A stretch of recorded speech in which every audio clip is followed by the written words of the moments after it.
চট্টগ্রামের সাতকানিয়ায় অটোরিকশাকে পেছন থেকে মাইক্রোবাসের ধাক্কায় দুইজন নিহত হয়েছেন। নিহতরা হলেন রঞ্জিত ধর ও বাবুল দে প্রকাশ বালি। নিহতদের বাড়ি দোহাজারী পৌরসভার 2 নম্বর ওয়ার্ডে বলে স্থানীয়রা জানান। এই দুর্ঘটনায় জেরিন আফরোজ, দিলীপ মল্লিক, টিকলু বিশ্বাস, এহসান ও মশিউর রহমান সহ 5 জন আহত হয়েছে বলে জানা যায়। আজ সকালে 9টার দিকে উপজেলার কালিয়াস ইউনিয়নের বিউসির মোড় সংলগ্ন রাজমহল কমিউনিটি সেন্টারের সামনে চট্টগ্রাম কক্সবাজার মহাসড়কে এই দুর্ঘটনাটি ঘটে।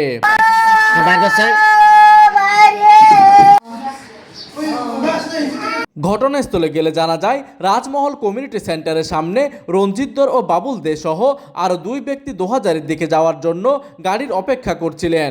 এই সময় একটি ইজি বাইক থামলে তারা সেটিতে ওঠার পরপরই পেছন থেকে একটি মাইক্রোবাস ধাক্কা দেয়।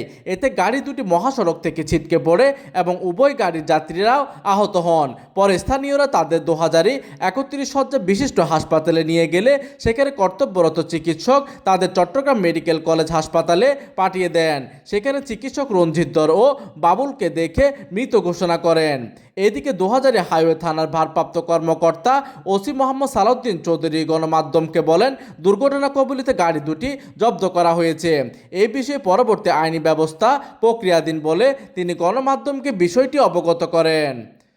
প্রতিনিধির তথ্য ও পাঠানো চিত্রে ডেস্ক নিউজ, দিগন্তের বার্তা 24, চট্টগ্রাম।